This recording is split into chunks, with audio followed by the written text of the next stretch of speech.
My sister said I wasn't welcome at her wedding because I'd flirted with her fiancé. I thought that was the end of it until he stood up at the rehearsal dinner, called her a liar, and walked away from the altar. She tried to ruin my name, smear me across town, and begged me to lie to save her from the fallout. But I took the truth to court, and for once, someone believed me. I'm Michelle, and this is how I stopped being the scapegoat in my own family. I first heard about my sister's wedding from my grandmother. Not from a glossy save the date in the mail. Not a group text from my mom. Not even a tagged engagement post on Facebook. Just a casual sentence from Nana Ruth as she talked about the daffodils blooming early in her front yard. Emily's getting married this May. Did you know that I remember blinking at the cracked paint on my ceiling in Chicago, my phone pressed to my ear, her voice still floating through the speaker like she'd said nothing unusual. I sat up straighter. Wait, what? Emily's getting married to that nice man Gavin from her office. Human resources, I think. It's been in the works for months, sweetheart. You didn't know? No, Nana. I didn't. She hesitated, then like she realized something was off. I could hear the soft creak of her rocking chair, the hush of her garden wind chimes behind her. Oh, honey. I assumed your mom would have told you. Of course, she didn't. Why would she? I laughed, not because it was funny, but because the sharp sting of exclusion was already rising in my chest, and if I didn't laugh, I'd let it eat me alive. I ended the call politely and sat there in my tiny studio staring at the steam rising from my forgotten coffee. A whole wedding planned, a whole life event, and not a single word to me. But truthfully, was I surprised? Not really.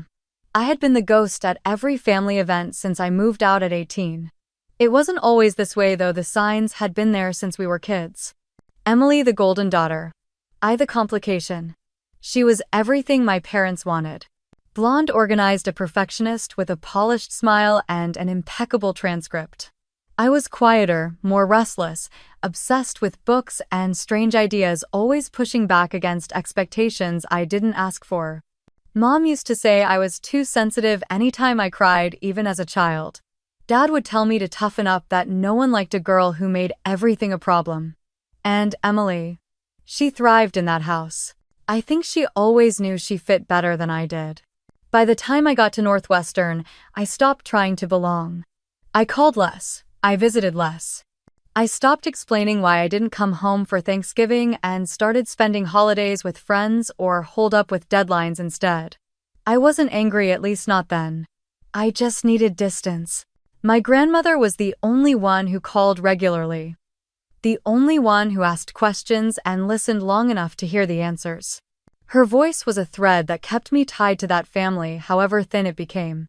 Still, I think I clung to some faint hope that one day things might thaw. That one day something would shift. So when Nana said the word wedding, it stung. Not just because I didn't know, but because it proved I'd been entirely removed from their lives. And yet I still waited. 3 days passed after that call. I told myself maybe they were planning to tell me. Maybe there had been some mistake. Maybe they were going to invite me eventually. Then my phone rang. It was Emily. I stared at her name on the screen, my thumb hovering over the green icon. We hadn't spoken since Christmas, not really. Not after what happened then. Still curiosity won. I answered. Hey. A pause. Her voice was clipped. Hi, Michelle. I sat down on the edge of my bed. So, what's up? I thought we should talk. Okay. I heard her breathe in. Exhale. I don't want you at the wedding. Just like that. Not a hesitation. Not an ounce of discomfort. Just a flat statement, like she was telling me she'd canceled our brunch plans. I waited for her to follow it up with some excuse. A limited guest list, maybe. COVID capacity. Budget issues. But then she said it, because you flirted with Gavin. I blinked. What? At Christmas. You were completely inappropriate. Leaning and laughing too hard at his jokes. The way you looked at him. It was obvious. I almost laughed. Was she serious, Emily? I talked to him like a normal person. We had a 10-minute conversation about travel and work. That's not flirting. You can play dumb if you want. But I saw it. Mom saw it. Others noticed too. I gripped the phone tighter. Who are these others, Emily? No one said a word to me. Gavin certainly didn't act like anything was wrong. Of course he didn't. That's how men are. I stared out the window watching a couple walk their dog along the street below. The ache in my chest deepened, but it wasn't just hurt now. It was anger. You know what I said quietly. If this is how you really see me, maybe it's better I'm not there. There was a beat of silence. Fine, she said. I hung up. Just like that, I was erased. Not forgotten, not overlooked, but actively intentionally erased from one of the most important days in my sister's life. And the worst part, it didn't even shock me. Because deep down I think I always knew that in their world I was disposable. This only confirmed it. I closed my laptop, poured my cold coffee down the sink, and sat in the quiet for a long time. I didn't sleep that night. I lay in bed staring at the ceiling, going over every detail of the last time I saw Gavin. The only time, really. Christmas at my parents' house in Columbus. It was cold that week, colder than usual, and the roads were slick with ice. I had almost said no when Nana Ruth asked me to come home for the holiday. I hadn't been back in over a year, and the thought of sitting through small talk and judgment over ham and mashed potatoes made my chest tighten. But she asked softly, like she missed me more than she was letting on, and I couldn't tell her no. The house hadn't changed. The same wreath on the door, same stiff plastic place settings shaped like snowflakes. Same lukewarm welcome from my mom, who gave me a side hug before returning to her green bean casserole. My dad barely looked up from the sports recap on television. Emily, of course, was radiant. Fresh blowout manicured nails dress that looked like it cost half a paycheck. She smiled like she owned the room. And then there was Gavin. I'd heard about him in passing. HR at her company's smart successful, owns his condo, drives a Tesla. But I hadn't expected him to be kind. Not fake, polite, not forced nice. Genuinely warm.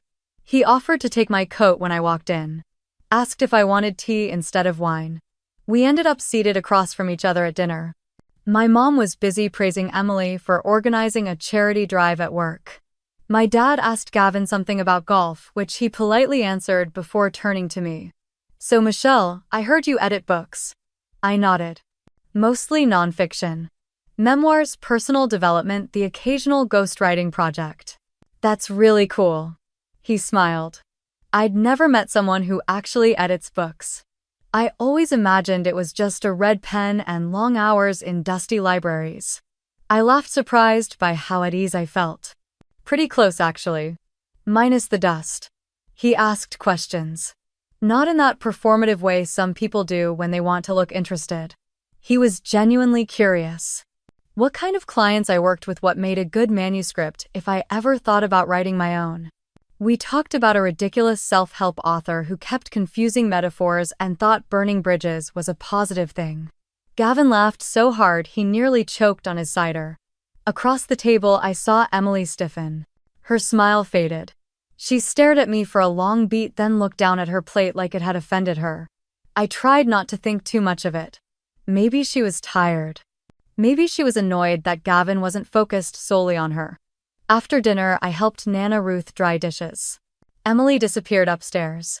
Gavin stayed behind to help put away leftovers, and I went to the living room to warm up near the fire.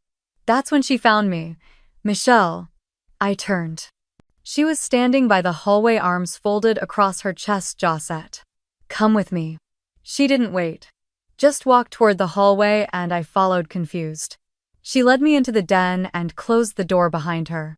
What was that? I frowned. What was what? At dinner. The laughing, the leaning, and the stupid flirting. I blinked. Emily, I was just talking to him. You think I didn't see the way you tilted your head, the way you batted your lashes? You always act innocent, but you love attention. Especially mine. That's not true. She stepped closer. You always hated that I had more friends, more praise, more of everything. Now you're going after Gavin. I laughed, but it came out sharp. Are you serious? Don't play dumb. He's your fiancé, Emily. I barely know the guy. Exactly. And look how fast you jumped into his space. I stood there stunned. She was actually serious. The idea that a 10-minute conversation about editing and awkward metaphors meant I was seducing her future husband was so far from reality it almost felt like a joke. I wasn't flirting. She scoffed. Maybe you didn't mean to. Or maybe you did. You always had a thing for men who didn't belong to you. That hit like a slap. I stepped back. I don't know what's going on with you, but that's not okay. She stared at me for a long moment, her eyes cold. Then she turned and walked out. I stayed in that room for a while, letting the silence settle around me. I felt hot and embarrassed, my face burning from the accusation. I left early the next morning. Nana Ruth hugged me at the door and told me to drive safe. Emily didn't come downstairs. My mom waved from the kitchen window. No one asked why I was leaving before breakfast. And I never mentioned that night again. Not to anyone. Not until now. I called my mother the day after Emily told me not to come to the wedding. I didn't plan to. I had spent most of the night convincing myself to just let it go, to stop expecting anything different from people who had never really seen me. But something in me needed to hear it directly, to give them one last chance to prove they weren't completely blind. She answered on the third ring. Her voice was distracted, like she was stirring something on the stove or folding laundry. "Hi, Mom," I said carefully. "Oh, Michelle. You all right?" "Not really. I just got off the phone with Emily yesterday." She made a soft hum, non-committal. "She said I'm not invited to her wedding." "Well, that's between you and your sister." "No," I said. "It's not." She said it's because I flirted with Gavin. "You were there, Mom. You saw us talk." "Did you really think I was flirting?" There was a pause. Then she sighed. "Michelle, I think you're reading too much into it. Your sister can be a little sensitive, and you know how things looked from her perspective." I blinked. "What does that mean?" "Just maybe tone things down next time. Be mindful. Sometimes you come across a little intense." Intense. I felt my stomach drop. "So you think I did something wrong?" "I'm not saying that. I'm just saying maybe it wouldn't have hurt to be more aware. You're very independent, Michelle, and that can be intimidating." "To who?" "Gavin. He was the one asking me about my job." I answered. "That's not a crime." Her voice tightened. "Look, I'm not taking sides here. I just want peace. Can we not make this into a bigger issue?" I stared out the window at the buses groaning down Ashland Avenue, headlights bouncing off the dirty snow. "It already is a big issue, Mom. You're still family. Just give it time. These things blow over." I didn't say anything. After a few seconds of silence, she said she had to finish making dinner and hung up. I called my dad next. He picked up and sounded half surprised to hear from me. "Hey, kiddo, everything good?" "Not really." "Did Emily tell you she uninvited me?" Yeah. Your mom mentioned something. I figured you two would work it out." She said it's because I flirted with Gavin. Dad chuckled. "That sounds like one of those sister fights. You girls have always had your spats." "This isn't a spat, Dad. She's accusing me of something I didn't do. And now she's cutting me out of her wedding." He made a noise like he didn't know what to say. I could hear the sound of a football game in the background. "Look, you know how Emily is. She's always been high-strung. Don't let it get to you. These things pass." That was it. No defense. No real concern, just another shrug. Another brush off. I realized in that moment how many years I had spent twisting myself into knots trying to understand why nothing I did ever felt good enough for them. Why they never believed me when I was telling the truth. Why they always leaned in Emily's direction even when she was clearly in the wrong. I hung up without saying goodbye. Later that night, Nana Ruth called. She'd heard something from a cousin, one of those second-hand family whispers that spread faster than facts. "I heard you're not going to Emily's wedding," she said gently. I told her everything. The call. The accusation. The way Mom and Dad had responded. I didn't cry, but my voice cracked more than once. There was a long pause on her end before she spoke again. "Sweetheart, I need you to hear me clearly. You didn't do anything wrong. Your sisters always had a way of turning things around. And your parents, well, they've never quite known what to do with someone like you." "What do you mean, someone like me?" "Someone who sees through the game. Who doesn't play along." You've always asked the wrong questions and felt too much. That scared them. So they ignored it. I leaned back in my chair, clutching the phone tighter. I just wanted to be part of the family. I know. But you were never allowed to be unless you fit the version of you they wanted. She took a breath. They let Emily bulldoze everyone. They always have. You've spent your life trying not to cause waves, and now that you finally stood still, they're blaming you for the storm. I didn't speak. I couldn't. You did the right thing walking away, Michelle. I hope you know that. I sat in the silence with her words. They rang louder than anything else I had heard in years. That night, I didn't try to call anyone else. I didn't check social media, didn't open my inbox. I sat on the floor beside my window with a blanket around my shoulders and let the city move on without me. For the first time, I stopped trying to explain myself. And in that quiet, something sharp inside me started to dissolve. ChatGPT darnai. A few days later, one of my regular clients emailed me to cancel an upcoming project. No explanation, just a polite thank you and a note that they were going in a different direction. It stung, but I tried not to overthink it. Freelancing is unstable. Clients come and go. But then it happened again and again. In less than 2 weeks, 3 different clients either postponed or canceled our contracts entirely.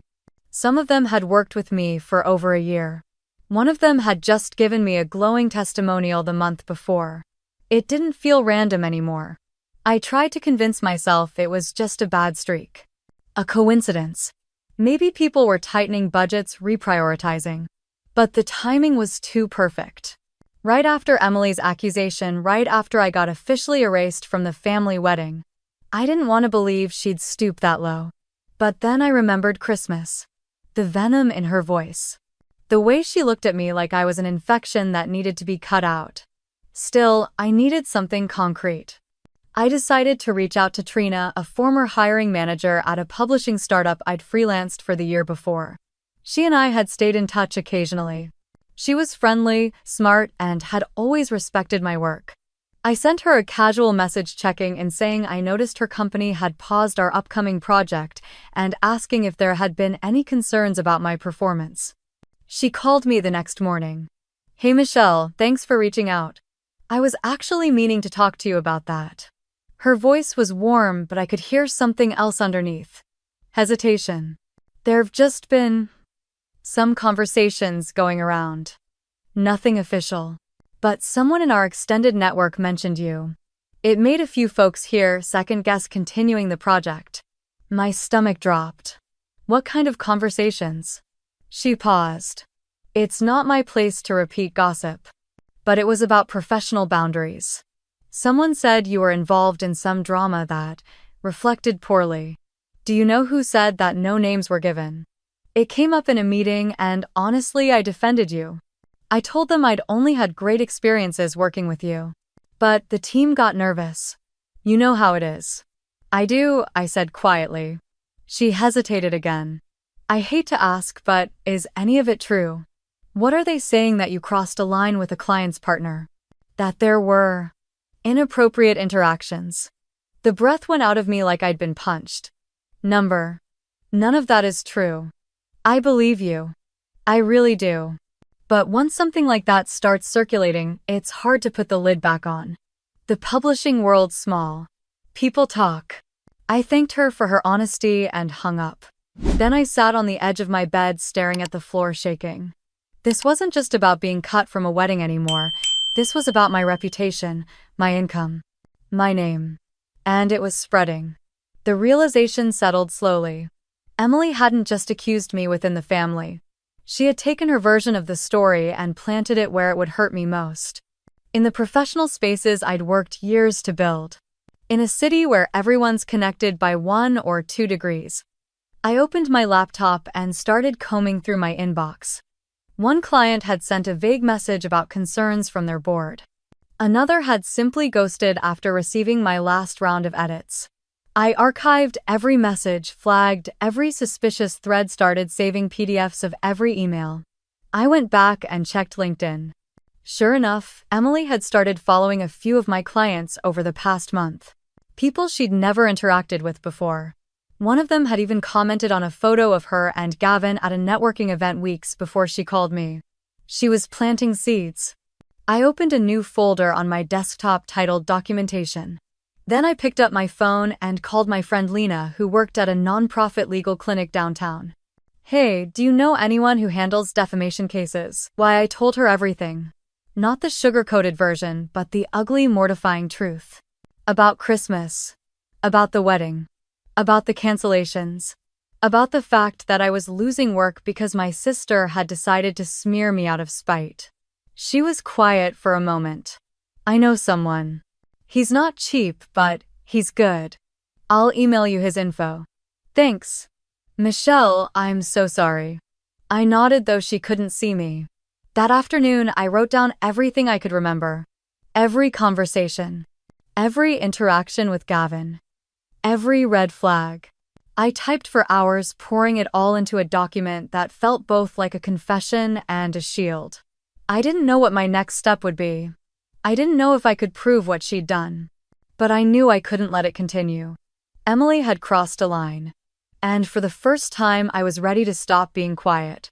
That Thursday night started like any other. I just sent off a batch of edits to a client in Seattle and was halfway through heating up leftover pasta when my phone buzzed on the counter. "Dad." I stared at the screen, confused. Frank Whitman was not a spontaneous man. He didn't call for no reason, and he certainly didn't call me. I let it go to voicemail, then it rang again. And again. By the fourth call, I picked up. "Dad." His voice sounded off. Rushed. Edgy. "Michelle, you need to come to the rehearsal dinner." "What, right now?" "It's happening tonight at the church in Worthington. Gavin says he won't go through with the wedding unless you're there." I blinked, standing frozen with the microwave humming behind me. "What are you talking about? He says he refuses to marry Emily unless you're present." He just stormed out of the rehearsal. "People are staring.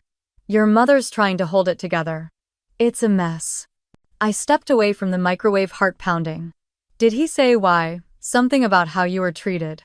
"Look, I don't have time to explain. Just get over here, okay? Number what I'm not coming, Dad." "Michelle, she told me not to come. She accused me of flirting with her fiancé, and none of you stopped her. You let it happen." He exhaled loudly, frustrated. "We didn't think it would blow up like this." "You didn't think at all." Before he could answer, I ended the call. Less than a minute later, Nana Ruth rang. I answered immediately. "Honey, are you all right?" "I'm fine." "Did you hear what's going on?" "I just left the church," she said, breath still catching like she'd hurried through the cold. "I didn't stay. I couldn't watch the whole thing play out. But yes, I was there. And you're not going to believe what happened." I sat down at the kitchen table, gripping the phone tighter. "It started when Gavin asked calmly where you were. He said he thought you'd be part of the ceremony." And Emily just snapped. Right there in front of everyone. She said loud enough for the wedding party and both families to hear Michelle isn't coming because she flirted with Gavin. My eyes widened, heat rising in my chest. She said that, as clear as day. There was this awful silence. Gavin just stared at her for a full 10 seconds. Then he stood up. "What did he say?" He said, and I quote, "If her sister flirted with me, I would know. But Michelle didn't do anything wrong. I talked to her, that's all. I'm not marrying someone who lies to isolate her own sister." I covered my mouth, trying to steady my breathing. He told everyone he didn't want to marry into a family that treated people like that.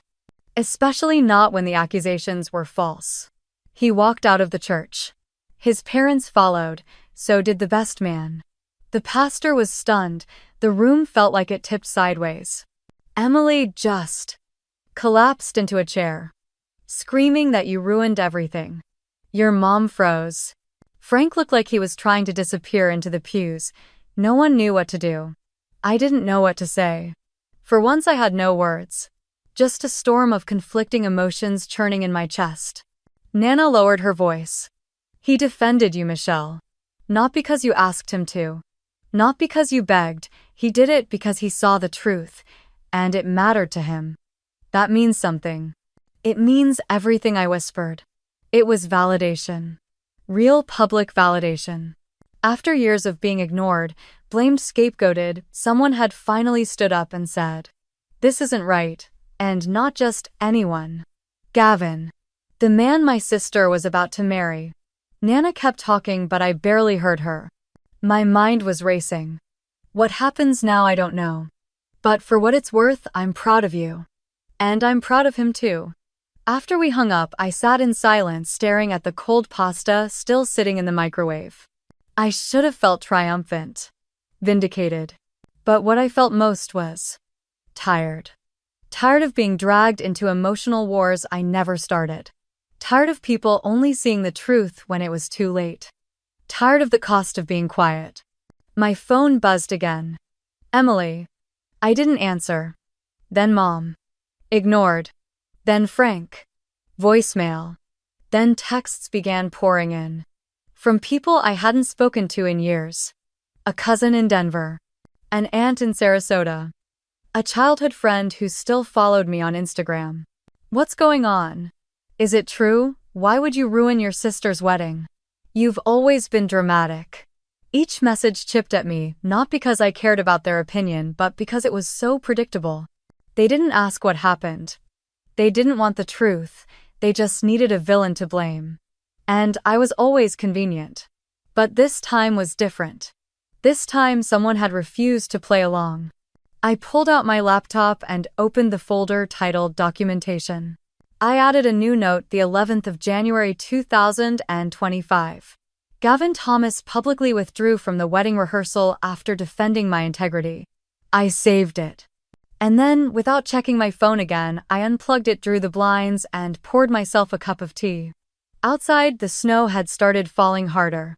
Inside, for the first time in a long time, I felt still. I had barely taken 2 sips of tea before my phone lit up again. This time, it didn't stop. 3 missed calls in under 5 minutes, all from the same name. Emily. I stared at the screen, thumb hovering over the decline button, but something in me, curiosity, maybe made me pick up. Her voice hit me like a tidal wave. She was sobbing so hard I could barely understand her. Michelle, please. Please. You have to help me. I didn't say anything at first. I just waited. They're calling everything off, she cried. The venue, the cake, his parents canceled the catering. Gavin's not answering any of my calls or messages. He won't talk to me. He told his mom to handle everything. She won't even speak to me directly now. You have to help me fix this. My heart thudded, but my voice was calm. Why are you calling me? Because you started this. I laughed quietly. I didn't start anything. I didn't ask to be part of your wedding, remember? Just listen, she snapped, then immediately softened. Please. All you have to do is tell Gavin you had a little crush on him. Nothing serious. Just enough to explain why I was upset. If he hears that, maybe he'll understand. Maybe he'll forgive me. You want me to lie? Not lie, she insisted. Just bend the truth a little. Say you used to like him. That you felt something. That you were trying to be subtle, but it got misinterpreted. I sat in silence for a long moment. You realize how insane that sounds, right? I'm not asking for much, she whispered.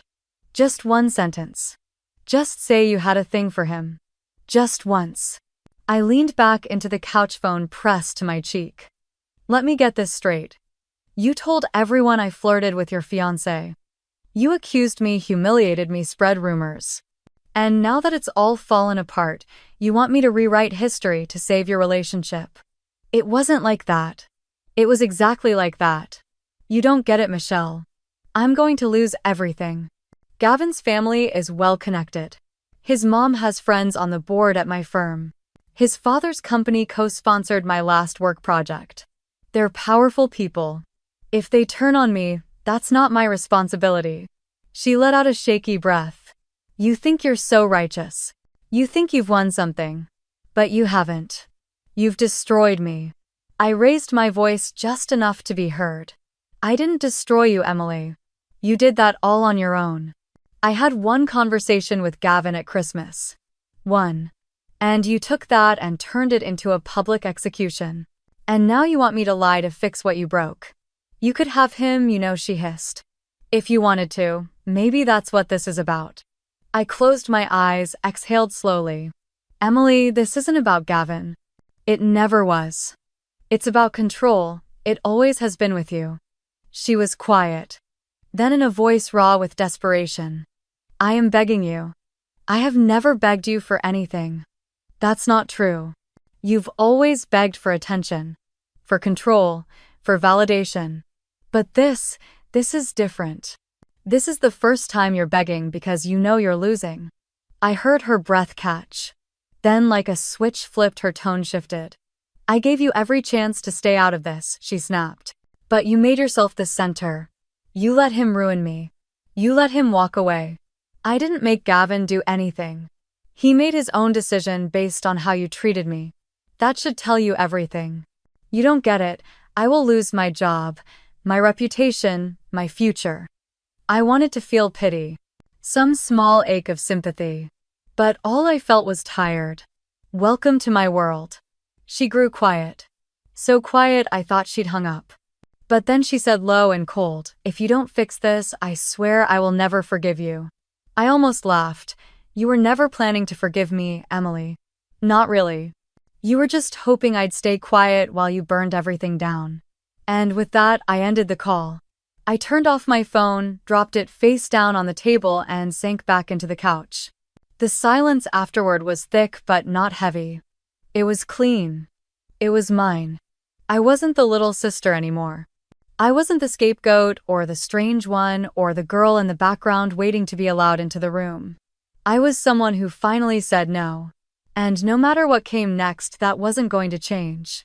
The next morning it began. Voicemails. Dozens of them. My inbox pinged nonstop. Texts from people I hadn't spoken to in years. A cousin in Arizona. A high school friend who had long since unfollowed me. Even a former neighbor who once babysat me when I was 8. You should be ashamed of yourself.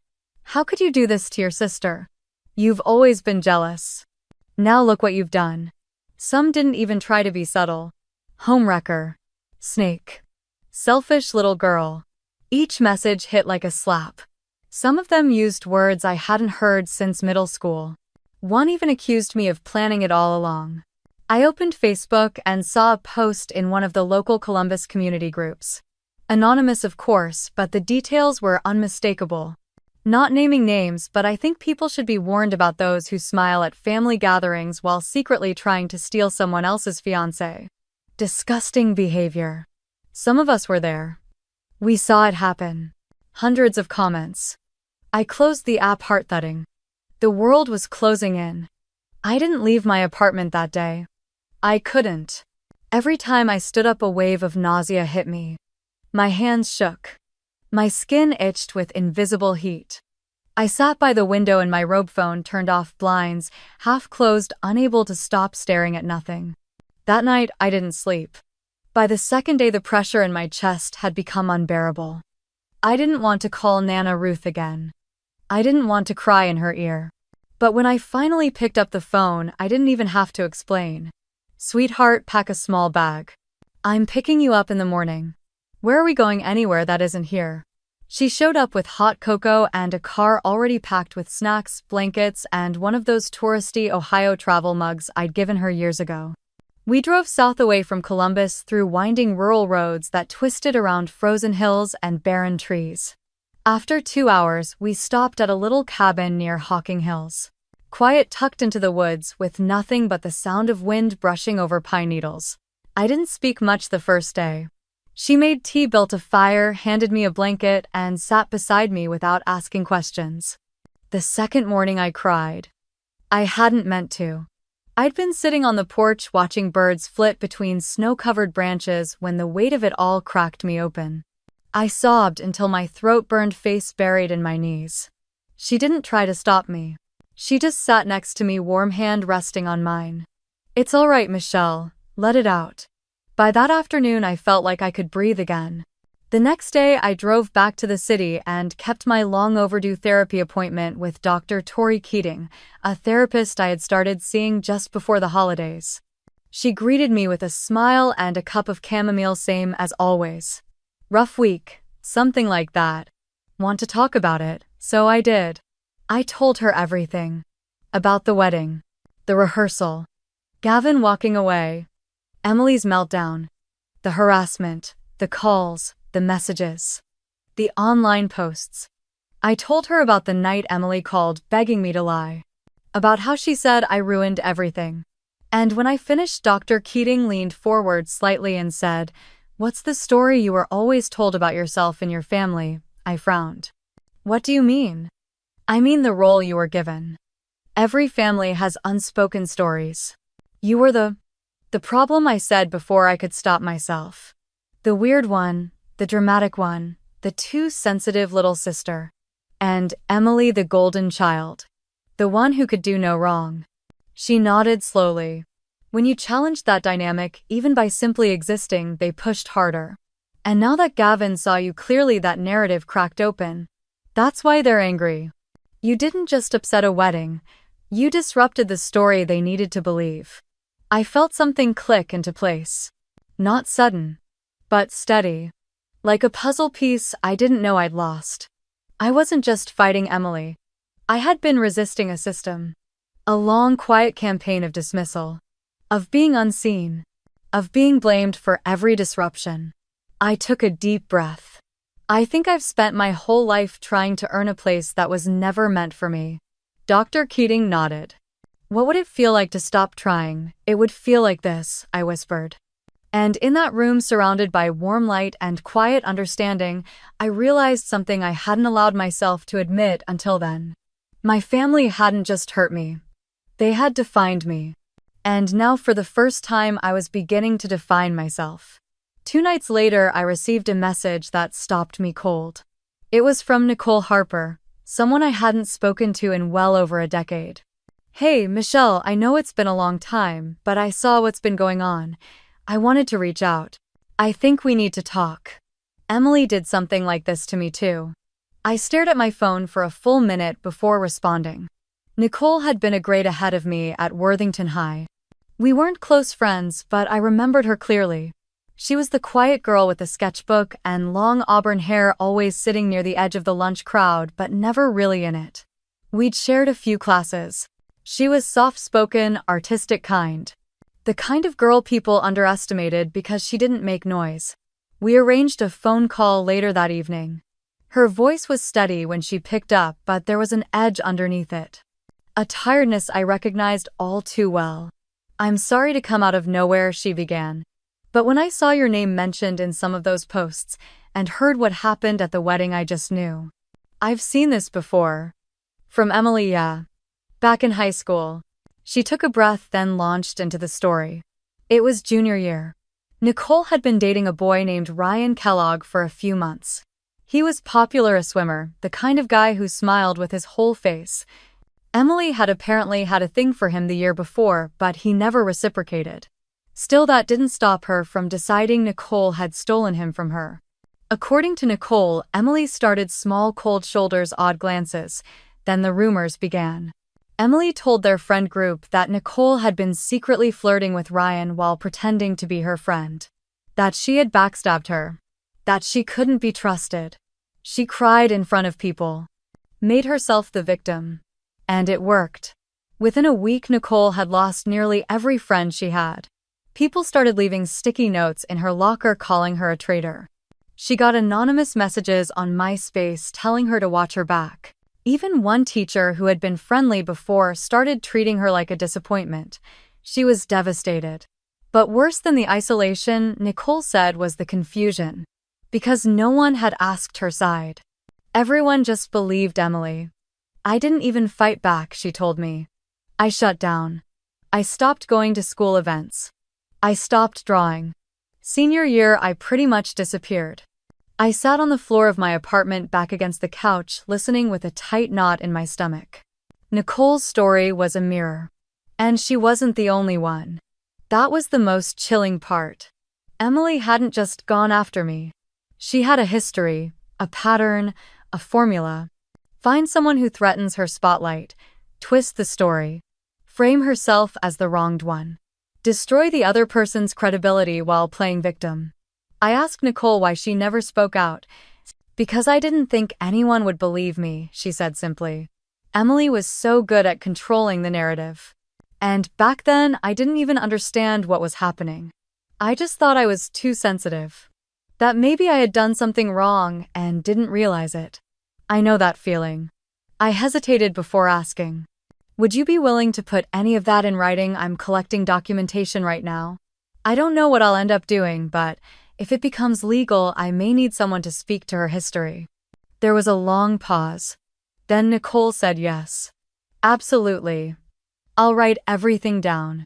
I still have emails, old messages, even a screenshot or two, and if you need me to talk to someone officially, I will.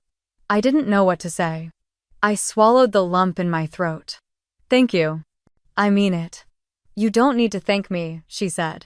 I've been waiting over 10 years to be heard. When we hung up, I sat for a while in the dark, the glow from my laptop, the only light in the room.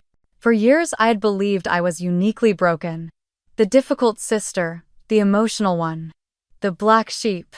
But now with Nicole's voice in my ear and her story so painfully close to mine, I saw the truth. Emily didn't just have a temper, she had a pattern. She didn't just lash out, she planned, she manipulated. She used social shame as a weapon and dressed it up as hurt feelings. And for the first time, someone else had stood up and said, "Me too."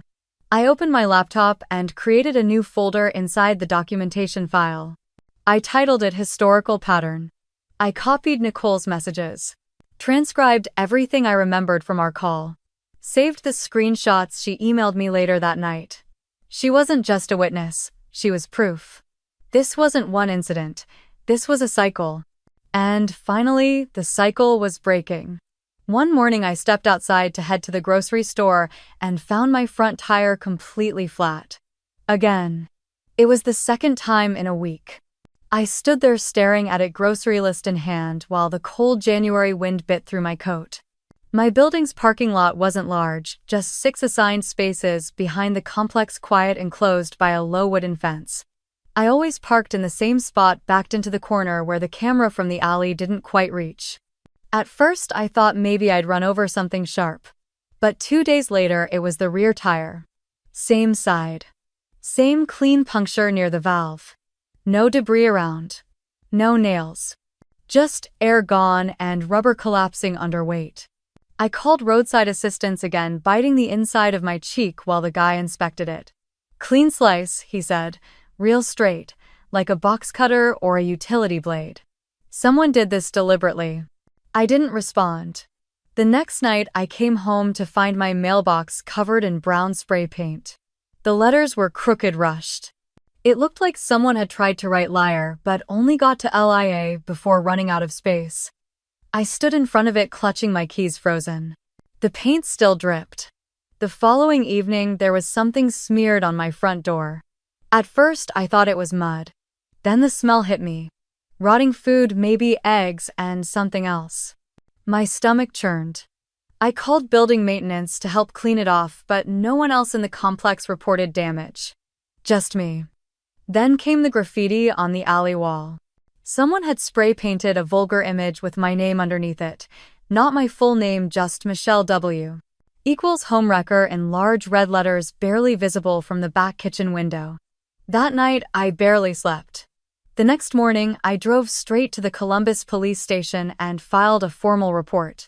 The officer was polite but unimpressed. He jotted down the details, nodded occasionally, and asked if I had any witnesses or security footage.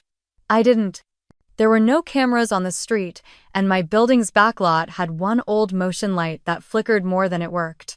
He gave me a case number and told me to keep documenting anything else that happened, so I did. And then I decided to stop waiting. That afternoon, I bought a full security camera kit. Motion-activated night vision, cloud synced. I spent the whole weekend installing them, one above the back door, one over the parking area, one facing the front step, and a final wide-angle camera mounted just inside the window that faced the alley. I didn't care if it looked paranoid. Because I wasn't paranoid, I was being hunted. And if no one else believed me, I'd collect the evidence myself. 3 days later, I got what I needed. It was a Tuesday night. Quiet, cold. I had gone to bed early after finishing a late round of editing work. Around 2:14 a.m., my phone buzzed with a notification. Motion detected backdoor camera.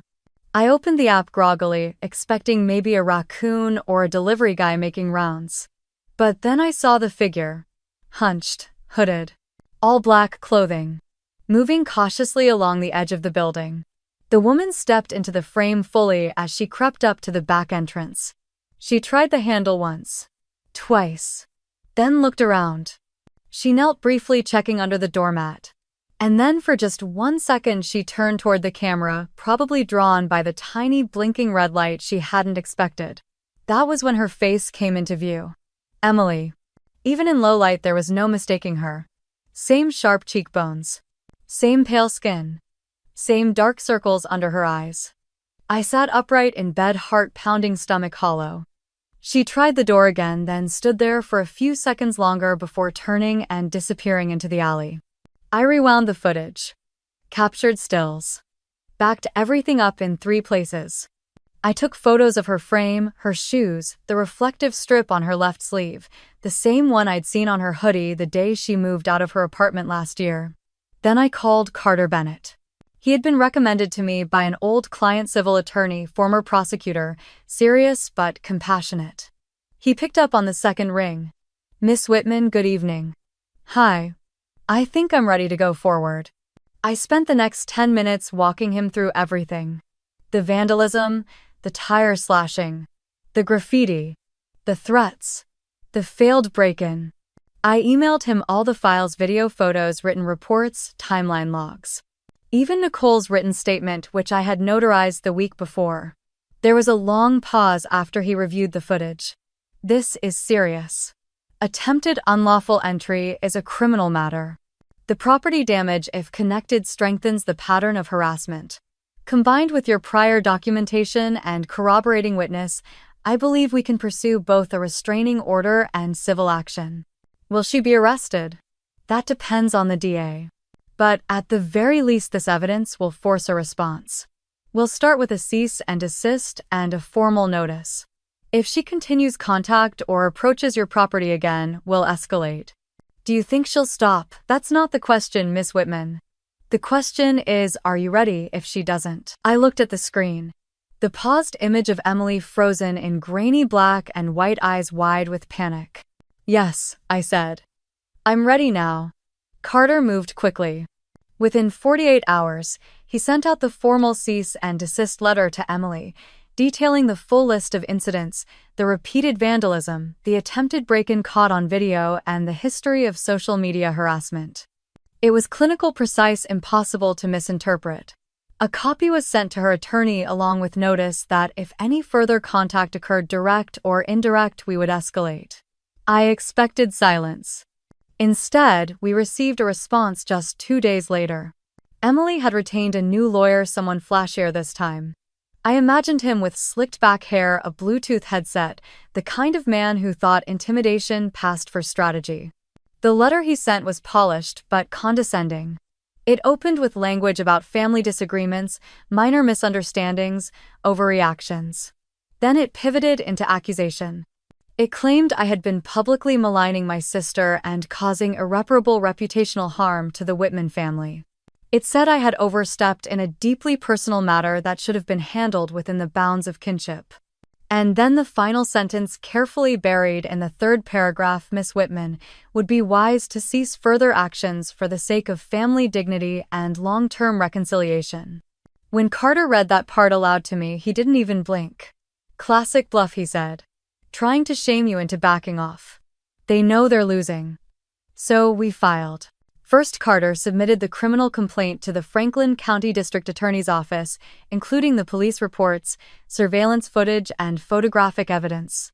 The DA accepted the case and filed 2 charges: attempted unlawful entry and misdemeanor criminal trespass. Then came the civil suit. It included 4 counts: defamation, harassment, property damage, and intentional infliction of emotional distress. Carter calculated damages to my freelance business, citing 3 lost contracts, a terminated long-term client, and estimated ongoing reputational loss. The total came to $35,000. I signed the paperwork with a hand that didn't shake. Word got around quickly. A few days later, I received a call from my Aunt Lisa, who lived in Dayton. Her voice was low and disappointed. "You really think dragging your sister to court is the answer?" I hung up. Then came a text from my mother. "This is a family matter, not something to be aired like dirty laundry. You're humiliating all of us." I didn't respond. It was always the same message, wasn't it? Stay quiet. Keep peace. Protect the image. Even when that image was built on years of erasure. Emily's side tried to delay the proceedings, arguing that more time was needed to gather context. The judge denied the motion. The criminal hearing and civil trial were scheduled for the same week in late March. The morning of the hearing, the courthouse smelled like bleach and floor polish. I wore navy and gray hair pulled back, a simple silver bracelet from Nana Ruth. She sat behind me with her hand wrapped gently around my wrist the entire time. Emily arrived in a black pantsuit and oversized sunglasses, her lawyer by her side. She didn't look at me. The criminal hearing came first. Carter presented everything in crisp order: first the timeline of incidents, then the security footage. He showed still images where Emily's face was clearly visible during the attempted entry. He read the police reports. He summarized the graffiti, the tire slashing, the mail tampering. Nicole's notarized affidavit was entered into the record. Emily's attorney tried to pivot. He claimed emotional stress. He cited her canceled wedding, her mental health, the instability of family breakdown. He implied without saying that I was being vindictive, possibly exaggerating the harm. The judge was not impressed. Verdict: guilty on both counts. Sentence: 1 year suspended. Sentence: 100 hours of community service restitution for property damage and mandatory behavioral therapy. A no-contact order was issued effective immediately. I should have felt victorious. But all I felt was tired. The civil trial was faster. Carter laid out the business losses, the defamation, the harassment, and the emotional toll. He showed how the posts from Emily's friends and her passive-aggressive smear campaign caused quantifiable damage. Emails from potential clients who pulled out, texts from former partners who cited reputation concerns. Emily's team offered a settlement, $10,000, and a mutual silence agreement. Carter declined on my behalf. In the end, the judge awarded me full damages. $35,000 due within 60 days. When it was over, I stepped outside into the parking lot and leaned against the rail. That was when my mother approached. She wore her Sunday coat, the one she always said made her look respectable enough for church and courtrooms. Her expression was tight lips, thin brows drawn in with worry lines she'd never acknowledge. "Michelle," she said softly, "I don't know how you could do this. She's your sister." I didn't speak. She continued, "You know how girls can be. Drama, emotions. These things pass. You didn't have to humiliate her like this. We raised you better than this." Something in me snapped quietly, like a thread I hadn't realized was still holding weight. I looked her in the eye. "You didn't raise me to protect abusers. You raised me to stay quiet, to make peace, to disappear when things got hard. But that ends now." Her face crumpled for a moment, as if I had slapped her. I walked past her without looking back. Justice didn't make me feel whole. But it made me feel real. Visible. Accounted for. And for the first time in my life, that was enough. 3 weeks after the court ruling, I moved out of Chicago. I packed my things in silence with the help of 2 professional movers and the steady rhythm of a playlist I'd curated for that moment. It was called Starting Over. Not subtle, but honest. The apartment I left behind still held shadows. Graffiti had been scrubbed from the mailbox. The tires on my car were new. But the air in that place never felt safe again. My new apartment was in Milwaukee, just north of downtown. It was a mid-rise building with a secure lobby, on-site security, and a concierge desk staffed around the clock. It was walking distance to Lake Michigan and sat across from a bookstore that served lattes with cinnamon foam and homemade almond scones. The first night there, I slept with my windows open and didn't wake once. I started small. I bought a new phone number. I scrubbed my social media presence clean and created private profiles under a shortened version of my name. I kept my email but updated my business website with a contact form that filtered out anything suspicious. Then I did the hardest part. I wrote a letter to my former clients. Each one got a personal email. I didn't go into detail. I didn't talk about court or police or restraining orders. I simply acknowledged that my recent availability had been inconsistent and explained that I had taken time to manage a personal situation involving family conflict and targeted harassment. I apologized if my absence caused disruption. I thanked them for their past trust. I let them know I was open for new work and willing to re-earn their confidence. The responses trickled in slowly, but they came. One client, a local nonprofit in Chicago I had worked with for 3 years, replied immediately. She said she appreciated the honesty and had a new project starting in April. Another said he had already filled the spot but would keep me in mind.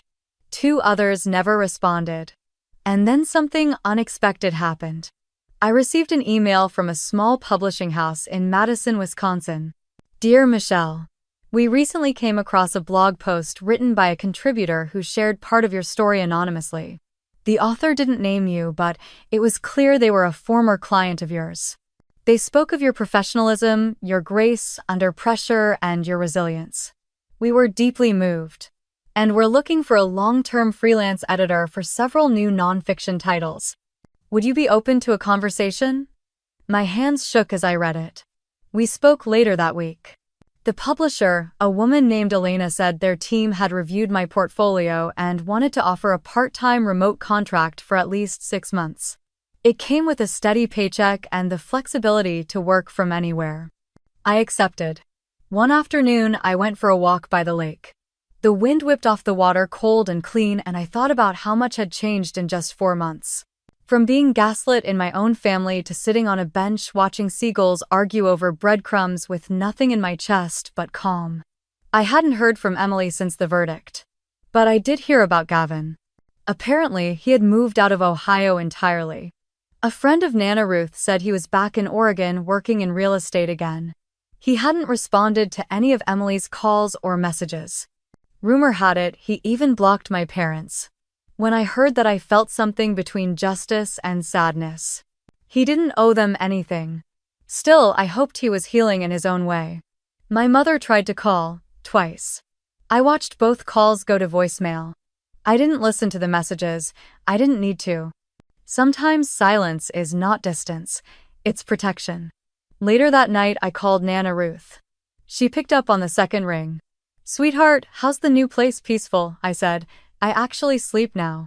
"I'm glad," she replied. "You sound lighter." I was pacing the kitchen barefoot, a glass of lemon water in my hand. The air smelled like eucalyptus from the diffuser in the corner. I paused by the window and looked out. For the first time in years, I said, "I don't feel like I'm waiting for someone to tear me down." There was a soft silence on the other end. "You know," Michelle, Ruth said gently, "people often talk about forgiveness like it's a door you walk through for someone else. But sometimes it's just closing the one behind you and locking it tight." I smiled. I'm still learning what forgiveness looks like, but I think locking the door was a good start. That night, I journaled for the first time in months. I didn't write about Emily, or my mother, or court. I wrote about walking past a bakery that smelled like orange glaze and cardamom. About the sound of leaves in the wind by the lake. About the way my new apartment felt like a space I had built entirely for myself. I wasn't writing to survive anymore. I was writing because I had space again. Breath, stillness. And even though there were cracks, even though not every part of me had healed yet, I knew something had shifted. I was no longer the girl who curled her shoulders and waited for permission to exist. I was not a victim. Not anymore. The first time I ever felt truly invisible wasn't in high school or even college. It was in the 5th grade during Thanksgiving dinner. Emily had just been awarded something for perfect attendance. My parents beamed as she held up her certificate, and everyone clapped. I remember sitting there with mashed potatoes going cold on my plate, wondering if anyone had noticed the short story I got published in the school newsletter that same week. No one asked. No one knew. That night, when I brought it up to my mom, she gave a distracted smile and said, "That's nice, honey. Now help your sister clear the table." It would take me almost 2 decades to understand that the silence that followed moments like that was not accidental. Now, I live in a quiet apartment on the east side of Milwaukee. It's not fancy. The floors creak a little in the hallway and the heat sometimes clicks in the middle of the night. But it's mine. The lease has my name on it, and the front desk greets me with real smiles, and my mail is never defaced. I can sleep through the night without checking the lock 3 times. Juniper, my silver tabby, has decided the kitchen window is her throne. She perches there every morning to watch the birds in the pine trees across the street, flicking her tail like she's plotting something fierce. I started a habit of writing early before the noise of the day creeps in. Coffee in hand, cat on the windowsill, manuscript glowing on the screen. Some mornings I just sit in the quiet and let it all settle in. What healing actually feels like. I'm currently editing my first full-length manuscript for a small independent publisher in Madison. The offer came after a former client anonymously posted a piece on their blog, defending me, writing about what it means to watch someone be torn down unfairly and how standing with them can change the outcome. I cried the first time I read it. I hadn't known anyone still saw me clearly. The manuscript isn't about revenge. It isn't even about Emily. It's about boundaries. About coming back to yourself when everyone else has tried to rewrite your story for you. It's about the quiet dignity of survival and the louder joy of reclaiming space. Gavin never reached out after the hearing, and I don't blame him. I heard through Ruth that he moved back to Oregon and changed his number. He's working again, rebuilding. The last thing he said to Emily at that rehearsal dinner still echoes in my mind sometimes. If your sister flirted with me, I'd know. She didn't. Simple, direct. True. Emily has gone silent, at least for now. Her social media accounts are private. The last post anyone saw from her was a photo of a new journal and a quote about fresh starts. I hope she's getting help. I hope she's sitting with the weight of everything she created and learning to name it. My mother still tries to call. I let it ring every time. Sometimes she leaves voicemails, ones I don't listen to. Ruth said she cried at Easter, telling relatives she didn't understand how I could throw away everything we built as a family. But we never built anything. Not together. All I did was stop patching the cracks they refused to admit were there. Ruth, as always, has remained my lighthouse. She sent me one final letter, handwritten on a soft cream card with pressed lavender on the border. I keep it tucked inside the cover of my manuscript. Her words were short but strong. You've become the woman they should have been proud of, and even if they never say it, I see you, and I am proud enough for all of them. Love always, Ruth. Sometimes I read it before I sit down to work just to steady myself. Last week, I submitted the second draft of my manuscript. My editor sent back a simple note: your voice is clean. True, unflinching. You don't write like someone who still needs to prove anything, and maybe that's the best thing anyone's ever said to me. Because that's it, really.